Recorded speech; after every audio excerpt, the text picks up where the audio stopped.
विश्वेशलिंगसंभूतं विश्वविद्याविबोधकं विश्ववन्द्यं सदा वन्दे विश्वाराध्यं जगद्गुरुम्।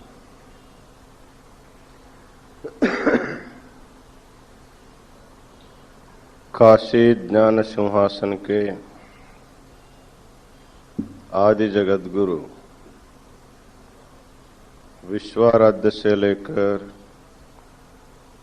विश्वेश्वर शिवाचार्य पर्यंत जो गुरु परंपरा हुई है उसे अनेक प्रणिपात समर्पित करते हुए काशी के इस जंगमबाड़ी महामठ में विश्व शांति के लिए हो रहे कोटि बिल्वार्चन कार्यक्रम में और संध्याकालीन ज्ञान सत्र में प्रतिदिन भाग लेने वाले समस्त शिवाचार्यगण, काशी वीरशैव विद्वत संघ के समस्त विद्यार्थीगण, सुदूर प्रांतों से आए हुए समस्त सद्भक्तगण और माताओं,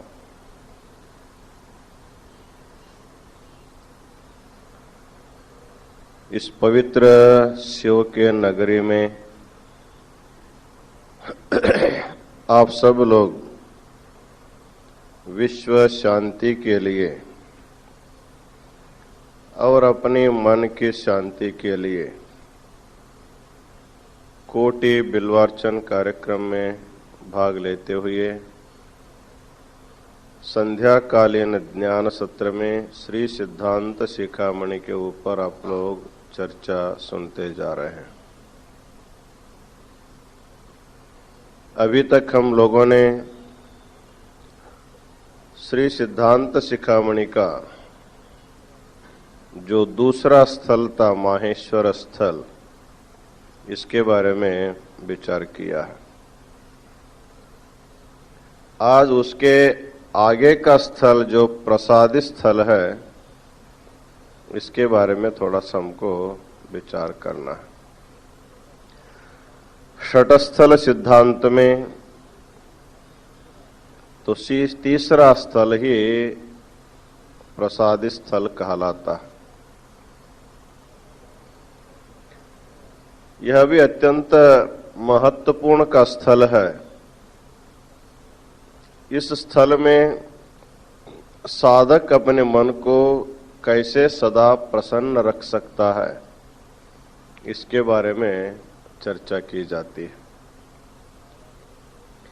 प्रायः प्रत्येक व्यक्ति सोचता है हमें शांति मिले, हम सदा प्रसन्न रहे, किसी प्रकार का दुख हमारे ऊपर आक्रमण न करे, ऐसा प्रत्येक व्यक्ति सदा सोचता है। लेकिन प्रसन्नता का रहस्य क्या है और शांति का मार्ग क्या है, इसके बारे में हम आमूल विचार न करने के कारण हम सदा शांति चाहते हुए भी अशांति में रहना पड़ता है और प्रसन्नता चाहने पर भी अप्रसन्नता ही हमारे मन में छाया हुआ रहता है। तो मन प्रसन्न करने का बहुमूल्य उपाय इस प्रसादी स्थल में बताया जाता है। उसी को प्रारंभ में कहते हैं, उक्तो माहेश्वर साक्षात् लिंग निष्ठादि धर्मवान कथमेष प्रसादीति कथ्यते गणनायक। रेणुक उवाच लिंग निष्ठादि भावेन ध्वस्त पाप निबंधनः मनः प्रसाद योगेन प्रसादितेष कथ्यते। यहाँ पर जब स्थल प्रारंभ होता है, अगस्त्य यहाँ पर प्रश्न करता है इस ग्रंथ के मुख्य श्रोता अगस्त्य महर्षि है और इसके वक्ता जगतगुरु रेणुकाचार्य है। तो यहां पर अगस्त्य प्रश्न करता है, कथम एष प्रसादीति कथ्यते गणनायक। शिव गणों में एक मुख्य गण रेणुक गणेश्वर है, तो उनको संबोधन करते हुए प्रश्न करते, हे गणनायक, आप गणों के नायक हैं, मुझे समझाने का कष्ट करें। ये जो माहेश्वर स्थल का जो साधक है, यही साधक कैसे प्रसादी बन सकता है, उनकी स्थिति कैसे आगे चली जाती है। तो उसका उत्तर एक ही वाक्य में बताते हैं, मन प्रसाद योगेन प्रसादितेष कथ्यते। जब व्यक्ति का मन प्रसन्न रहता है तो उसी को प्रसादी कहा जाता है। तो माहेश्वर स्थल का साधक अपनी निष्ठा भक्ति के कारण सर्वत्र भगवान की भावना करता हुआ अपने हृदय में भगवान का प्राकट्य स्थान मानकर और निरंतर अंतःकरण में उसी का चिंतन करता रहता है, और भगवत चिंतन करने से अपना हृदय या अपना अंतःकरण परिशुद्ध होता है। प्रायः जैसे जिस वस्तु का हम लोग चिंतन करते, हमारा मन भी वैसे ही होता है। अशुद्ध व्यक्ति का चिंतन करने से मन अशुद्ध होता है, शुद्ध व्यक्ति का चिंतन करने से मन शुद्ध होता है। जैसे पानी में आप जिस प्रकार का रंग उसमें डालेंगे, पानी उस रंग में बदल जाता है। लाल रंग डालेंगे तो लाल पानी बन जाता है, काला रंग डालेंगे तो काला बन जाता है, पीला रंग डालेंगे तो पीला बन जाता है। जैसे रंग उसमें छोड़ेंगे वैसे वो पानी बदल जाता है। उसी तरह मन भी पानी के जैसा है। जैसे व्यक्ति उनके साथ संबंध हो जाएगा वैसे मन बदलता जाता है। दुष्टों के सहवास में रहने से मन में दुष्ट भावनाएं उठती रहती है। किसको मारना, किसका चोरी करना, किसको त्रास देना, यही विचार मन में आता जाता है। संतों के सहवास करने से मन में सदा अच्छी भावनाएं आती रहते हैं, सात्विक भावनाएं आती रहती है। इसलिए कहा जाता है, मन एव मनुष्याणाम कारणम बंध मोक्षयोः। भगवान ने हम सब के लिए एक अमूल्य साधन मन दिया है। इसी के द्वारा आप चाहे संसार में भी रह सकते हैं और इसी मन के द्वारा आप परमात्मा तक भी पहुंच सकते हैं। दोनों सामर्थ्य इस मन के लिए है। लेकिन मन जब वाम मार्ग लेता है तो संसार में रह जाता है। वही शास्त्र विहित मार्ग पर जब मन चलने लगता है, वही मन परमात्मा तक पहुंच सकता है। अतः मन के लिए परमात्मा प्राप्य भी है और मन के लिए परमात्मा अप्राप्य भी है। शास्त्रकारों ने कहा है, यतो वाचो निवर्तन्ते अप्राप्य मनसा सह। जब उसी परब्रह्म परमात्मा को जानने के लिए सारी इंद्रिया, मन, बुद्धि सभी वहां तक चली गई और किसी को हाथ नहीं लगा, तब कहते हुए कि नेत्य नेत्य वो भगवान नहीं है, नहीं है, नहीं है कहते हुए वापस आ गए। लेकिन अग्रया बुद्धिया, जब हमारी बुद्धि अत्यंत सूक्ष्म हो जाती है, सूक्ष्म बुद्धि से ग्राह्य है, स्थूल बुद्धि से परमात्मा अग्राह्य है। जड़ बुद्धि के लिए परमात्मा अग्राह्य है और सूक्ष्म बुद्धि के लिए परमात्मा ग्राह्य है। आपको कथा मालूम होगा, याज्ञवल्क्य नामक एक महर्षि हमारे देश में हुए हैं। गृहस्थ थे। याज्ञवल्क्य महर्षि को 2 पत्नियां थी, तो दोनों में एक बड़ी थी एक छोटी थी, एक साथ शादी नहीं हुआ था। तो बड़ी पत्नी संसार में बहुत आसक्त थी और छोटी पत्नी आध्यात्म में उसकी रुचि थी।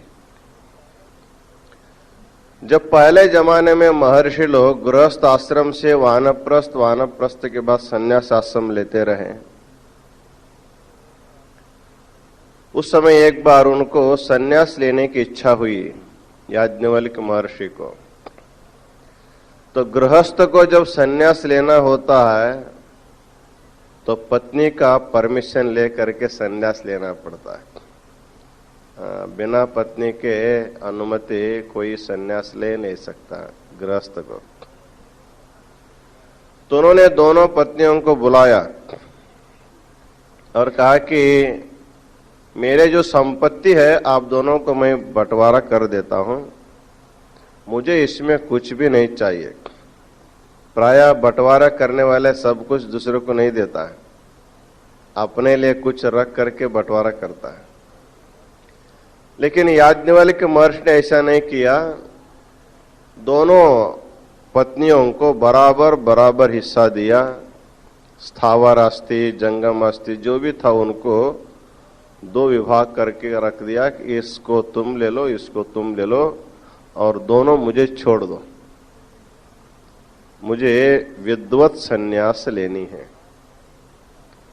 अर्थात आगे के साधना करने के लिए संसार जाल से जब मैं मुक्त होऊंगा तभी मैं आगे जा सकता हूं, इसलिए मेरे लिए दोनों अनुमति दे देना और मेरी संपत्ति तुम दोनों बांट करके तुम लोग आराम से, कुछ कमाने की जरूरत नहीं है, आप दोनों बैठ के मरने तक खाएंगे, इतनी संपत्ति मेरे पास है, उसको लेकर के तुम आराम से रहो, मुझे छोड़ देना। बड़ी पत्नी उसके बारे में कुछ विचार नहीं किया, ठीक है आपकी जैसी इच्छा। लेकिन जो छोटी पत्नी थी, दोनों ने विचार किया कि सारी संपत्ति हमको दे करके कहां जा रहा है। जब कोई व्यक्ति कुछ छोड़ता है तो उससे कुछ बड़ा मिल रहा है इसलिए छोड़ता है। जब प्रमोशन होता है तो पहले का स्थान रिजाइन करता है तो आगे जाता है। उसी प्रकार छोटी पत्नी ने विचार किया, जब ये भौतिक संपत्ति दे करके हमारे पतिदेव जा रहा है तो इनसे थोड़ा सा विचार करेंगे, कहाँ जाएंगे, क्या करेंगे। तो उन्होंने कहा कि आप जिस संपत्ति को छोड़ के जा रहे हैं, अर्थात इसमें आपको कोई अभिरुचि नहीं दिखाई देती। जब आपकी अभिरुचि इसमें नहीं है तो कहीं दूसरे पर आपकी अभिरुचि होगी। मुझे हिस्सा इसमें नहीं चाहिए। आप यदि हिस्सा देना चाहेंगे, इसको छोड़ करके जहां जा करके जो संपादन करेंगे उसमें मुझे हिस्सा चाहिए, इसमें मुझे हिस्सा नहीं चाहिए। तो मैत्रेयी उसका नाम था। उन्होंने अपने पत्नी, छोटी पत्नी मैत्रेयी से कहा कि आप ही चेतन बुद्धि की है। जो जड़ बुद्धि का व्यक्ति होता है उसकी अभिरुचि इसमें नहीं होती है। प्रायः पुत्र पत्नी सब किस लिए झगड़ा करते हैं? हमको मकान चाहिए, दुकान चाहिए, पैसा चाहिए, कपड़ा चाहिए, सोना चाहिए, धन, इसी में झगड़ा करते। मुझे ज्ञान चाहिए, सत्संग चाहिए, ऐसे झगड़ा करने वाले पत्नी पुत्र मिलना बहुत मुश्किल होता है। तो उन्होंने अपने पत्नी मैत्रेयी से कहा, पहले पत्नी का नाम कात्यायनी है और दूसरे पत्नी का नाम मैत्रेयी है। तो कात्यायी चुप चुप बैठ गए तो उसको छोड़ दिया। तो मैत्रेयी ने कहा, नहीं, मुझे आपको इसमें हिस्सा नहीं चाहिए, आगे की हिस्सा चाहिए। उस समय कहते हैं ठीक है, आपकी बुद्धि चेतन बुद्धि है, जड़ बुद्धि नहीं है। जिसकी बुद्धि जड़ है उसको संसार चाहिए, जिसकी बुद्धि में जड़ता नहीं है उसको परमात्मा अच्छा लगता है। तो ठीक है, तुम्हारे लिए मैं ज्ञान संपत्ति दूंगा। इस तरह उन्होंने बृहदारण्यक उपनिषद में याज्ञवल्क्य महर्षि ने मैत्रेयी को बहुत कुछ ज्ञान का उपदेश दिया हुआ। इस तरह परमात्मा तक पहुंचने के लिए हमारी बुद्धि जब हमेशा जड़ के बारे में सोचती है तो हमको परमात्मा नहीं मिलता, पर प्रपंच मिल सकता है। हमारे पास पहले 100 रुपया था, हम 1000 रुपये कमा सकते हैं, हम लोग लाख रुपया कमा सकते हैं, हम लोग करोड़ों रुपया कमा सकते हैं। ये सब जो है जड़ बुद्धि का ही प्रभाव है। प्रपंच भी जड़ है और हम जो कमाई करते वो भी जड़ ही है, और जड़ को फिर छोड़ करके इस जड़ को फिर जाना ही पड़ता है। इसलिए कहा जाता है कि बुद्धि को सूक्ष्म करना चाहिए। अग्रया बुद्धिया ग्राह्यः। परमात्मा जो है सूक्ष्माति सूक्ष्म बुद्धि के लिए ग्राह्य है, जड़ बुद्धि के लिए अग्राह्य है। जो लोग कहते हैं परमात्मा नहीं है, परमात्मा नहीं, हमको कुछ अनुभव में नहीं आता है, तो समझना चाहिए उनकी बुद्धि जड़ है, अभी बुद्धि में सूक्ष्मता नहीं आई है। तो बुद्धि को सूक्ष्म करने के लिए प्रसादी होना आवश्यक है। जो व्यक्ति प्रसादी होता है उसी की बुद्धि सूक्ष्म हो जाती है। तो वीरशैव सिद्धांत में एक दीक्षा है, प्रसादी दीक्षा। थोड़ा कठिन है, उस दीक्षा लेकर के आचार विचार परिपालन करना थोड़ा कठिन है, लेकिन प्रयत्न करने पर कोई कठिन चीज नहीं है। तो प्रसादी दीक्षा लेने के बाद जहां तहां नहीं खाना होता है, जहां तहां नहीं पीना होता है, उसको स्नान करके शुचिर्भूत हो करके और शुचि अन्न का ही ग्रहण करना पड़ता है। और जो भी ग्रहण करता है पूजा पाठ करके भगवान को अर्पण करके प्रसाद के रूप में उसका सेवन करता है। एक स्थूल प्रक्रिया है प्रसादी दीक्षा, एक स्थूल प्रक्रिया। और उसके एक और भी नियम होता है, जो भी प्रसाद को लेने के लिए बैठते हैं, अपने थाली में जो परोस लेते हैं, उसको भगवान को भोग लगाने के बाद इष्ट लिंग को अर्पण करने के बाद जब उसको प्रसाद मानता है, तो प्रसाद का एक अन्न का कण भी वो थाली में नहीं छोड़ता है, उसको पूरा पूरा उसको ग्रहण करना पड़ता है। जैसे किसी मंदिर में आप भगवान के दर्शन के लिए जाते हैं, आपके हाथ में कोई थोड़ा सा प्रसाद देता है, उसमें थोड़ा सा खा करके थोड़ा सा आप फेंकते नहीं हैं, क्योंकि उसमें आपकी प्रसाद बुद्धि रहती है। उसी तरह जब आप खाने के लिए बैठते हैं तो अपने इष्ट को, भगवान को जब उसको भोग लगा करके बैठते हैं खाने के लिए, तो आपको प्रसाद हो गया। तो प्रसाद के एक एक अन्न कण में परब्रह्म की भावना करते उसको पूरा पूरा उसको स्वीकार करना एक प्रकार का स्थूल आचार इसमें माना जाता है। अर्थात अन्न ब्रह्म की अवहेलना वो कभी नहीं करता है। तो अन्न ब्रह्म की अवहेलना न करने के कारण ही अन्न को प्रसाद मानता है, और प्रसाद सेवन करने से मन प्रसन्न होता है। तो कहते हैं मन प्रसाद योगेन प्रसादी तेष कथ्यते। माहेश्वर स्थल का साधक जब प्रतिदिन प्रसाद भोजन प्रसाद सेवन करता हुआ अपने मन को प्रसन्न रखने के लिए प्रयत्न करता है, वही व्यक्ति प्रसादी होता है। और मन प्रसन्न होने के लिए एक और भी हमको प्रयत्न करना पड़ता है, यथा लाभ संतुष्टः, मन उसी का प्रसन्न होता है जो मिलेगा, उसी में जो संतुष्ट रहता है उसी का मन जो है प्रसन्न रहता है। लेकिन हमारे मन की कामनाएं बहुत रहती है, कितना मिलने पर भी हमको उसमें तृप्ति नहीं रहती है। जो अतृप्त व्यक्ति होगा उसके मन में कभी प्रसन्नता आती नहीं, कितना भी देने पर भी वो मन भरता नहीं है, मन पूर्ण नहीं होता है, इसलिए मन सदा अप्रसन्न ही और खिन्न ही रहता है। मन को कितना देने पर भी वो भरता नहीं है। एक बार एक राजा के दरबार में एक भिक्षुक भिक्षा मांगने गया था, तो राजा का एक नियम था कि जो कोई भिक्षुक पहला भिक्षुक के रूप में हमारे दरबार में आता है, वो जो मांगेगा उसको पूरा करना, कितना भी मांगेगा, जो कुछ भी मांगेगा। तो भिक्षुक लोग सोचते थे कि पहला भिक्षुक हम हो जाएंगे तो हम अपनी इच्छा से सब कुछ मांग लेंगे। तो होड़ लगी हुई थी वहां पर पहला नंबर लगाने के लिए। रोज नए नए भिक्षुक आते थे, अपनी इच्छा के अनुसार राजा से प्राप्त कर देते थे, चले जाते थे। एक दिन एक अजीब भिक्षुक राजा के दरबार में भिक्षा मांगने के लिए आया।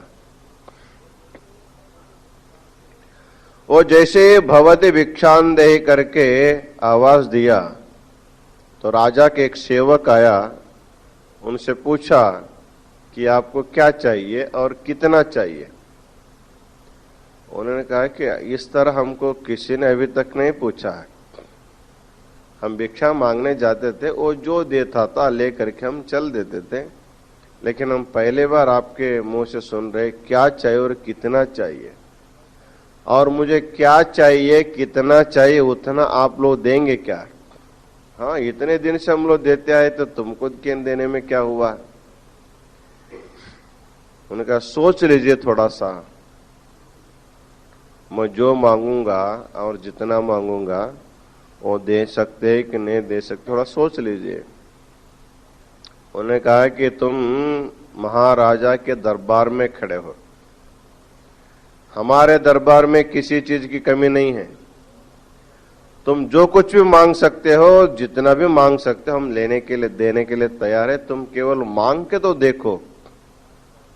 उन्होंने कहा कि मुझे क्या चाहिए और कितना चाहिए इसको मैं बोलूंगा नहीं, लेकिन एक इच्छा जरूर व्यक्त करूंगा। मेरे पास एक झोली है, उस झोले को तुमको किससे भरना हो उसको भर दो, मुझे झोली भरना चाहिए, मेरी झोली भर जाए, चाहे किस चीज से भी तुम भर देना। तो झोली दिखाया, बहुत छोटा था, देखने के लिए बहुत छोटा सा। जा करके सेवक राजा से कहने लगे कि महाराज, आज हमारे दरबार में एक अजनबी भिक्षुक आया है, वो अपने मन से कोई वस्तु इतना चाहिए से मांगता नहीं है, फिर भी उनकी मांग इतनी है, उनके पास एक छोटी सी झोली है, उसको भर करके आप जो कुछ भी दे सकते हैं। राजा ने सोचा झोली छोटी है तो सामान्य वस्तु क्या देना, ले जाओ, हमारे दरबार में मोती है, माणिक्य है, हीरा है, सोने के आभूषण है, वो थाली में भर के जाओ और उनके झोली को भर देना। राजा की आज्ञा के अनुसार दरबार लोग थाले में सभी सजा करके ले गए, और जैसे थाली उसमें का सामान डाल देते हैं, थाली खाली हुआ लेकिन झोली नहीं भरा। फिर भागते हुए गए राजा के पास, राजा महाराज उनकी झोली अभी नहीं भरी है, ठीक है और एक थाली ले जाना। तो दूसरी थाली भर के ले गए, उसमें डाल दिया, फिर भी नहीं भरा। ऐसे डालते गए, राजा का खजाना पूरा खाली हुआ लेकिन झोली नहीं भरा। तो राजा को आश्चर्य हुआ, अभी तक ऐसा कोई भिक्षुक हमारे दरबार में नहीं आया था। एक ऐसा भिक्षुक है, इनकी झोली कैसी है देखने के लिए स्वयं राजा आया। आकर के पूछने लगा कि तुम्हारे झोली को थोड़ा दिखाओ, किस चीज की झोली है, कितना डालने पर भी भरता ही नहीं है। उन्होंने कहा देखो महाराज, झोली तो छोटी है लेकिन कितना भी डालेंगे उसी में गायब होता जा रहा है, गायब होता जा रहा है, भरता क्यों नहीं है। राजा ने पूछा ये किस चीज की झोली है। तो भिक्षुक ने कहा मैं मनुष्य के मन को झोली बना करके लाया हूं। मनुष्य का जो मन है उसी को झोली बना के लाया हूं। इसमें आप डालते जाओ डालते जाओ, तुम्हारा खजाना खाली होगा लेकिन ये भरेगा नहीं। इसलिए हम अपने मन को सांसारिक सामग्री दे करके कभी तृप्त कर नहीं सकते। राजा भी कर नहीं सकता है, रंक भी कर नहीं सकता है। मन में आप डालते जाओ, मन जो ऐसे ही खाली रहता है। समझ लो ये हमारे देश में जितना जमीन है, ये सारी जमीन जो है एक व्यक्ति के नाम से यदि किया जाए, उनको तृप्ति होता है क्या? और पहले सोचता है कि हाँ सारी जमीन मेरे नाम से हो जाए, मैं खुश रहूंगा। लेकिन जिस दिन उनके नाम से रजिस्ट्री हो जाती है, फिर भी देखता है कि इस देश का हुआ, बगल का देश का भी मिल जाए तो अच्छा होता है।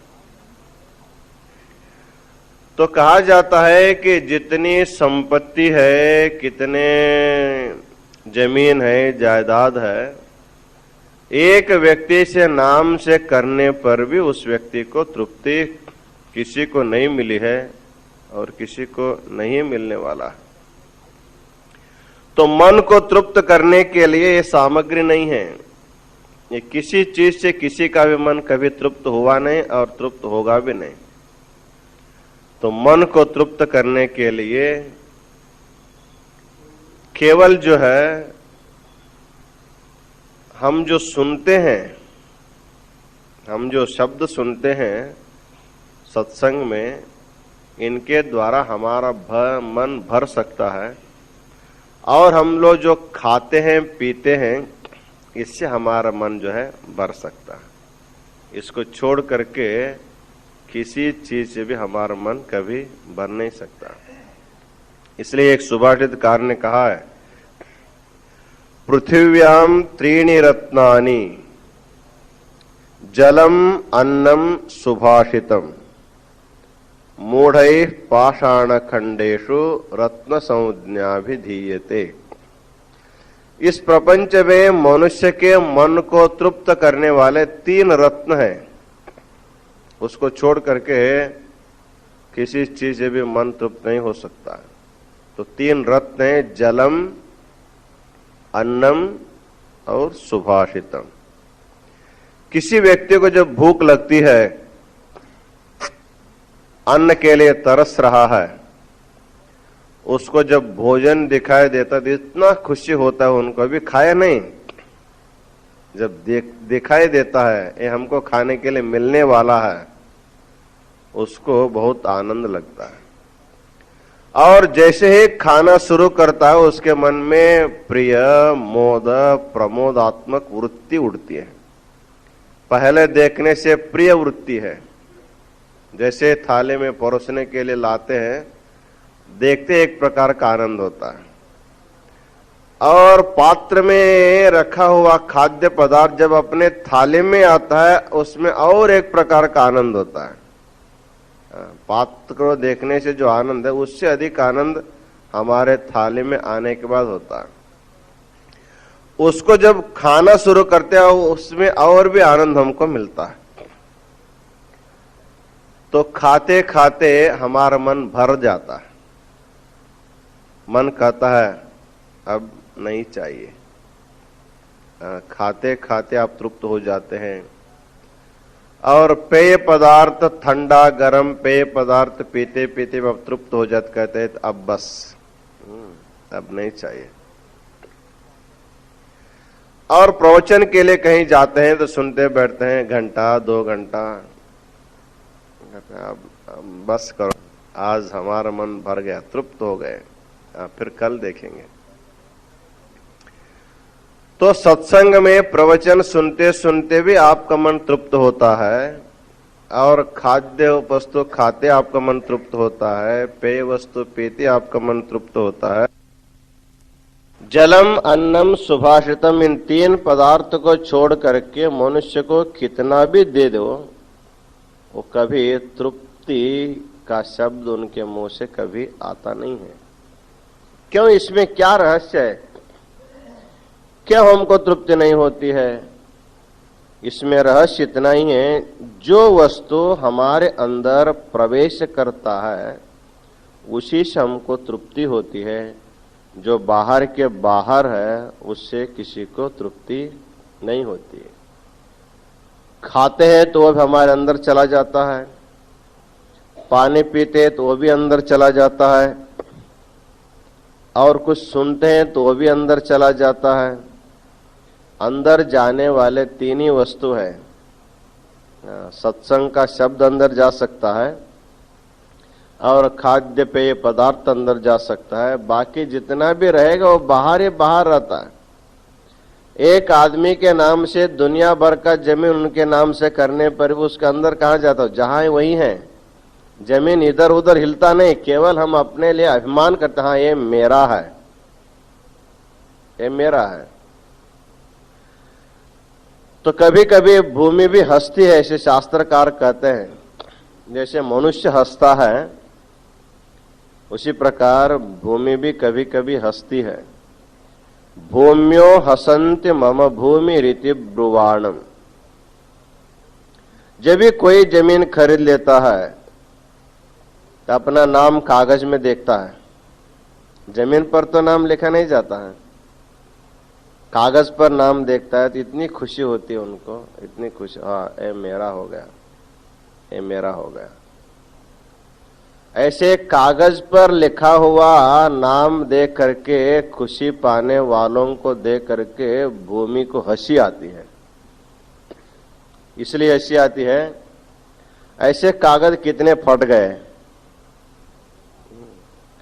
सब रजिस्टर के कचहरे में कितने भी फाइल बने हुए खाड़ा कोड़ा हो करके, एक बार तुम्हारे नाम से हुआ, दूसरे बार दूसरे नाम से हुआ, लेकिन जमीन के ऊपर किसी का नाम लिखा नहीं जाता है, कागज के ऊपर लिखा जाता है। कागज फट जाता है, जल जाता है, फिर नया कागज होता रहता है, लेकिन कागज के ऊपर लिखा हुआ मेरे नाम को देख करके जो खुशी मनाते हैं उनको देख करके भूमि हंसती है। भूम्यो हसन्ति मम भूमि रीति ब्रुवाणम। ये मेरा जमीन है, ऐसा खुशी मनाने वालों को देख करके जमीन इसलिए हंसता है। तुम्हारे जैसे मेरा मेरा कहने वाले कितने लोग चले गए, और आगे भी कितने लोग जाने वाले हैं। तुम लोग कहते जाओ और मैं किसी का नहीं हूं। जो रहेगा, जितना दिन रहेगा उतना दिन उसका सुख दुख का अनुभव करेगा, उसके बाद छोड़ के जाएगा, फिर दूसरा आएगा। ये तो संसार है, ये तो चलता है। हमको यहां पर केवल इतना विचार करना है, मन को तृप्त करने के लिए, मन को शांत देने के लिए संसार का कोई वस्तु में उतना सामर्थ्य नहीं है। केवल यदि हमको मन को तृप्ति मिल सकती है तो क्षणिक तृप्ति, केवल जो है हमको अन्न से तृप्ति मिल सकती है, जल से तृप्ति मिल सकती है, वो भी क्षणिक तृप्ति है, परिपूर्ण तृप्ति नहीं। आज पेट भर खाया तो फिर जीवन भर खाएंगे ना, ऐसा नहीं। 4 घंटे के बाद फिर सोचता है तो और क्या खाना है। 4 घंटे में नहीं खाएंगे तो कम से कम 8 घंटे में आपको खाना जरूर चाहिए ही। तो एक बार खाते हैं तो कम से कम 5 घंटा, 6 घंटा, 8 घंटे तक वो तृप्ति रहती है। उसके बाद फिर वो खाली हो जाता है, फिर आपको उसको भरना पड़ता है। लेकिन पूर्ण रूपेण आपको मन को तृप्ति देने वाला केवल परमात्मा ही है, और परमात्मा से ही मन भर सकता है, और किसी चीज से मन भर नहीं सकता, क्योंकि परमात्मा मन से बड़ा है। और प्रपंच मन से छोटा है। हमारा मन इतना बड़ा है, उसमें सारा प्रपंच छोटा पड़ जाता है। और केवल परमात्मा एक ऐसा वस्तु है, इस मन को भरने के बाद भी बाहर बच सकता है। मन में भरने के बाद भी बाहर बच सकता है। एक राजा नदी में स्नान करने के लिए गया था।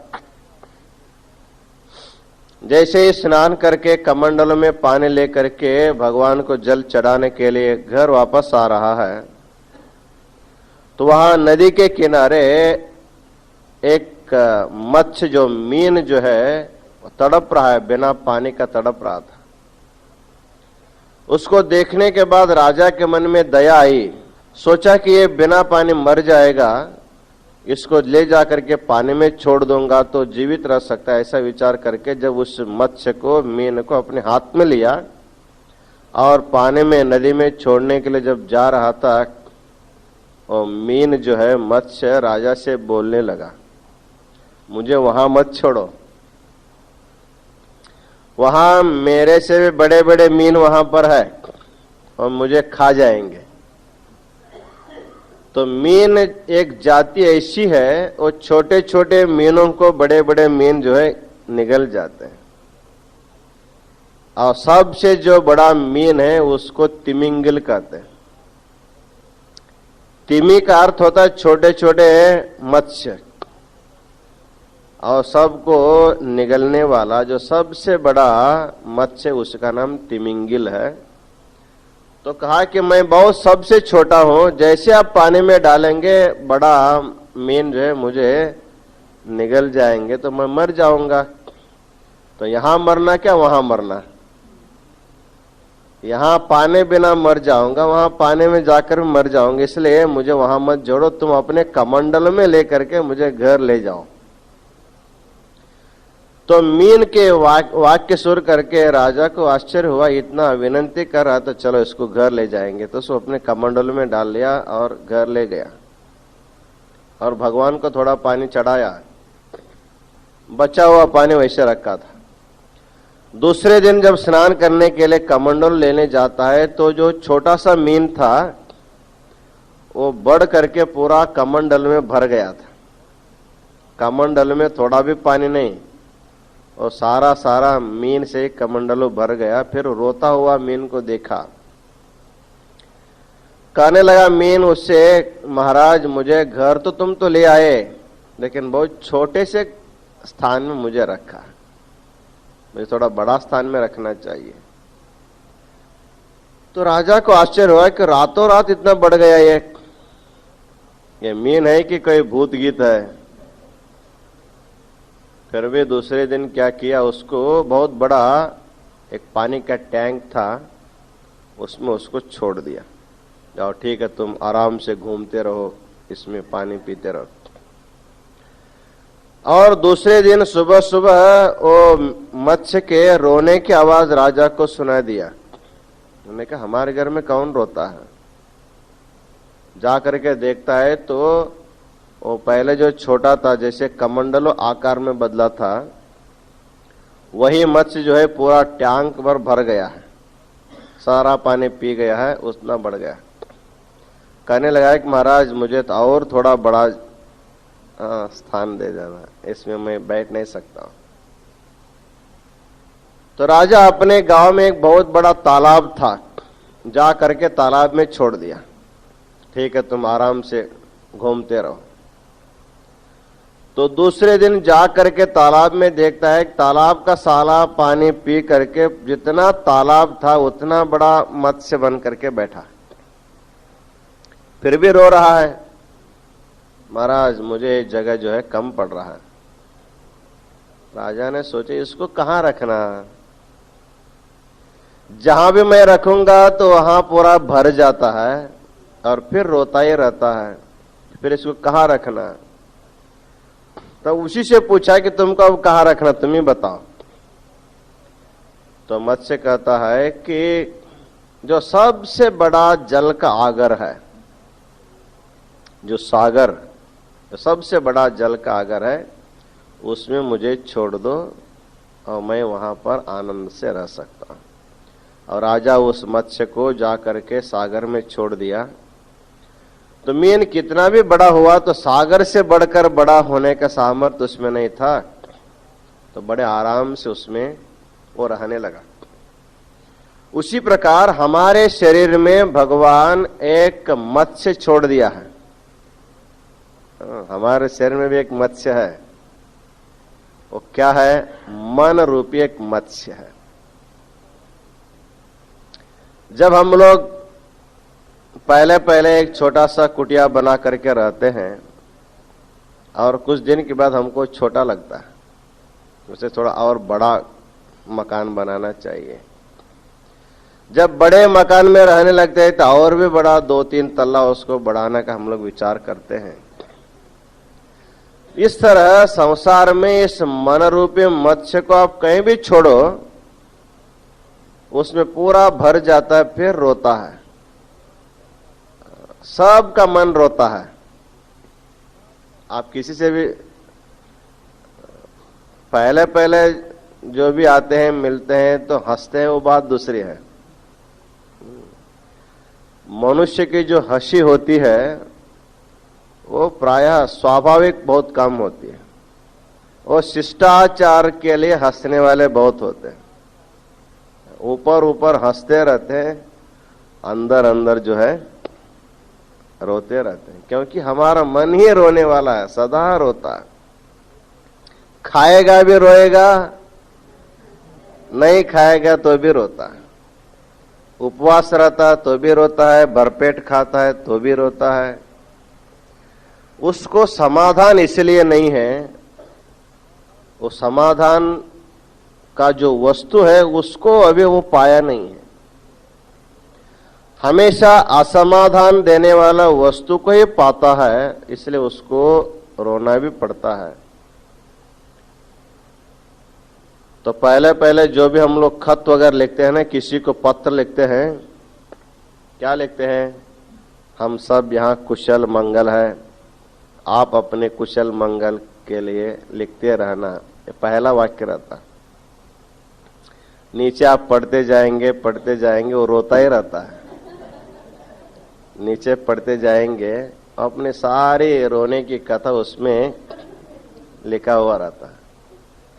तो पहले शब्द मात्र पढ़ने से मनुष्य को आनंद लगता है, हाँ ये सब कुछ ठीक है। लेकिन नीचे पढ़ता है तो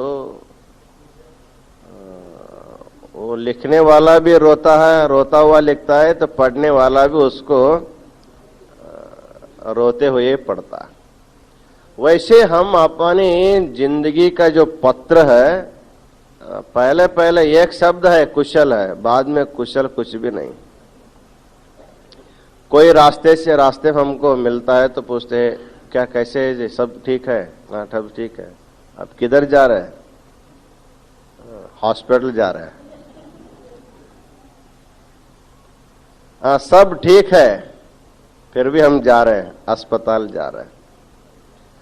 तो एक शिष्टाचार की बोली होती है, एक सत्याचार की बोली होती है। तो शिष्टाचार में सत्याचार छिपा हुआ रहता है और बाद में धीरे धीरे प्रकट होता है। शिष्टाचार बहुत समय तक टिकता नहीं है। वो केवल जैसे एक कैप्सूल होता है, उसको अंदर जो दवा होती है वो थोड़ा विषैला होता है, उसको एकदम आपको जीभ में लगेगा तो आप खा नहीं सकते, थूक सकते हैं। इसलिए कंपनी वाले क्या करते हैं, उसके ऊपर एक कोट करके उसके अंदर उसको डाल करके आपको दे देते हैं। जब तक आपके पेट में दवा नहीं जाता तब तक उसका ऊपर का जो कोट है वो ऐसे रहता है, धीरे धीरे वो खत्म हो जाता है। जा करके वो दवा जो है, कड़वापन केवल जीवा को लगेगा, पेट को न कड़वा लगता है, न मीठा लगता है, न तीता लगता। जब जीभ के ऊपर जब तक तब तक आपको क्या है लगता है, अंदर चला गया, आपको न मीठा लगता है न तीता लगता है, कुछ भी नहीं लगता। उसी प्रकार शिष्टाचार ऊपर से ऊपर रहता है और सत्याचार अंदर छिपा हुआ रहता है। कितना भी प्रयत्न करो शिष्टाचार करते करते लेकिन एक न एक दिन आपका सत्याचार जो है वो बाहर प्रकट हो ही जाता, असलियता जो है वो छिपाया नहीं जाता। इस तरह हम लोग शिष्टाचार में, व्यवहार में कुछ बोलते हैं, बाद में असलियत, हमारी असलियत जो है हमको बिना प्रकट किए समाधान नहीं होता। जैसे एक दो व्यक्ति आपस में मिलते हैं, पहले पहले दोनों एक दूसरे को देख करके हंसते हैं और जब बोली शुरू करते हैं, ये अपना रोता है, ये अपना रोता है, लेकिन कोई किसी का सुनने वाला नहीं वहां दोनों में, प्रायः दोनों में सुनने वाला कोई नहीं रहता। ये भी सुनाना चाहता है, वो भी सुनाना चाहता है। संसार में दो दुखी व्यक्ति एक के सामने एक आकर के दोनों ही रोते हैं, ये अपना रोता है, वो अपना रोता है, रो रो करके दुख समाज शांत होता है, बाद में दोनों चले जाते हैं। तो कोई किसी का दुख वहां पर बांट के नहीं लेता। इस तरह विचार किया जाए तो प्रत्येक व्यक्ति का मन रोता है। क्यों रोता है? वो इसलिए रोता है, और रुलाने वाले चीज को ही अपने हाथ में लिया इसलिए रोता है। जब जलाने वाले अग्नि को हाथ में लिया तो जलाए देगा, उसके बाद उसको रोना ही पड़ता है। उसी प्रकार संसार जो है तापत्रय से युक्त है। संसार में एक नहीं, तीन ताप है, तीन अग्नि है। आप कहीं भी जाएंगे आपको बिना जलाए रह नहीं सकता। आध्यात्मिक ताप, आदि भौतिक ताप, आदि दैविक ताप, ये तीन ताप हमेशा हमेशा हमको जलाते रहते हैं। इसलिए मनुष्य को मन में हमेशा दुख ही रहता। इन त्रितापों से दूर होने के लिए इस संसार से अत्यतिष्ठ दशांगुलम, परमात्मा इस संसार में भी है, संसार से व्यतिरिक्त भी है।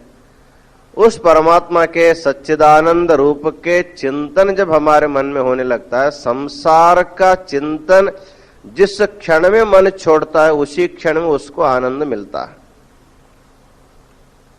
आपको लगेगा ये कब छूटेगा, कब आनंद मिलेगा? संसार का चिंतन कब छूटेगा, कब वो आनंद मिलेगा? आपको रोज मिलता है, आपको मालूम नहीं है। आपको रोज वो परमात्मा का आनंद की अनुभूति होती, लेकिन आप उसके तरफ ख्याल नहीं करते। जैसे अब गाढ़ निद्रा में जाते हैं, सब सारा संसार का चिंतन छोड़ देते हैं, किसी का भी स्मरण नहीं रहता आपके मन में। तो जिस क्षण में सब संसार के व्यक्ति वस्तु का स्मरण छूट गया है, उसी क्षण में आपको आनंद की अनुभूति होती है। निद्रा में खोया हुआ जो व्यक्ति है जब उठ जाता है तो उससे पूछिए अभी तक आप कैसे रहे? तो बहुत आनंद में था, बहुत खूब अच्छी निद्रा आई थी, बहुत आनंद हो गया, बहुत आराम मिल गया। तो निद्रा में किसके साथ बात कर रहे थे, किसके साथ मिल रहे थे, क्या खा रहे थे, क्या पी रहे थे, क्या ले रहे थे, क्या दे रहे थे? वहां कुछ भी नहीं कर रहा मनुष्य, न दे रहा है, न ले रहा है, न खा रहा है, न पी रहा है। वहां शब्द का, स्पर्श का, रूप का, रस का, गंध का किसी प्रकार का व्यवहार नहीं है। इसलिए हम वहां पर आनंद की अनुभूति को पाते हैं। इसका रोज हमको अनुभव होता है। भगवान ने एक अवस्था ऐसा दिया है, आपको आनंद पाना हो तो सबको भूल जाओ। जिस क्षण में सबको भूलेंगे तभी तुमको आनंद मिलता है। सबको भूले बिना मैं तुमको प्राप्त नहीं हो सकता हूं। संसार भी चाहिए, परमात्मा भी चाहिए, थोड़ा सा मुश्किल है।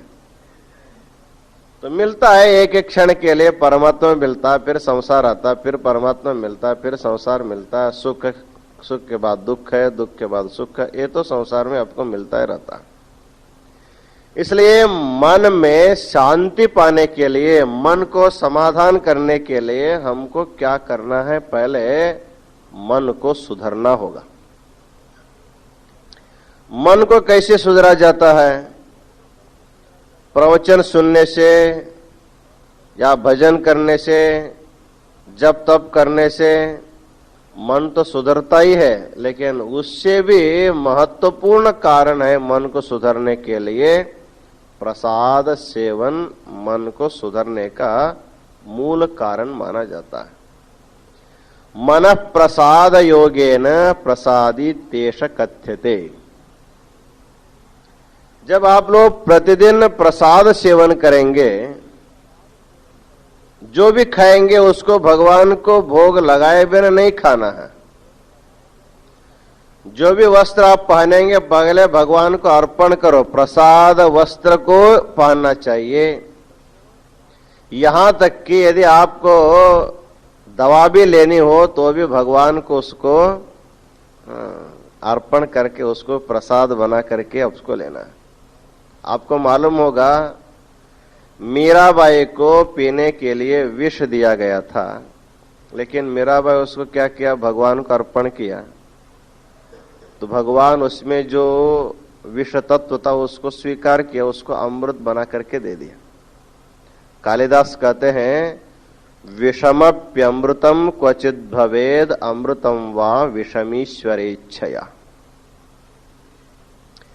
कभी ईश्वर की इच्छा से विष भी अमृत बन जाता है।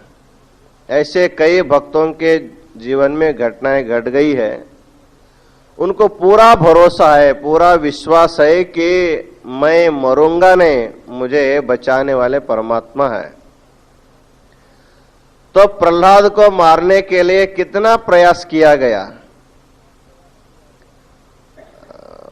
पर्वत के चोटी से नीचे गिरा गया, विष पिलाया गया, अग्नि में जलाया गया, फिर भी नहीं मरा, क्योंकि अमृत रूपी परमात्मा का चिंतन उसके मन में निरंतर होने के कारण उसको कुछ भी नहीं हुआ। ये हम बहुत सी घटनाओं को जानते हैं। तो उसी प्रकार मन को शांति मिलना हो तो हम प्रतिदिन मन को शांति की अवस्था, सुषुप्त अवस्था में सब लोग अनुभव करते हैं। इसलिए शंकराचार्य कहते हैं सुषुप्ति जो अवस्था है, यह अवस्था मुक्ति का एक सैंपल अवस्था है।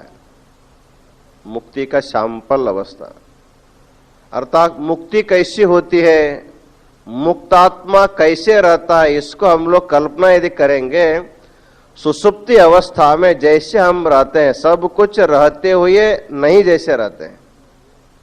हमारे पास सब कुछ है, हम अपने शरीर तक भूल गए। क्या हम लोग पलंग पर सो रहे हैं या नीचे जमीन पर सो रहे, इसका भी कोई भान नहीं रहता। यदि इसका स्मरण रहेगा तब आपको निद्रा नहीं लगती। मैं पलंग पर सो रहा हूं, पलंग पर सो रहा हूं, ऐसा याद रहेगा तो निद्रा नहीं लगती, तो आपको आनंद नहीं मिलता है।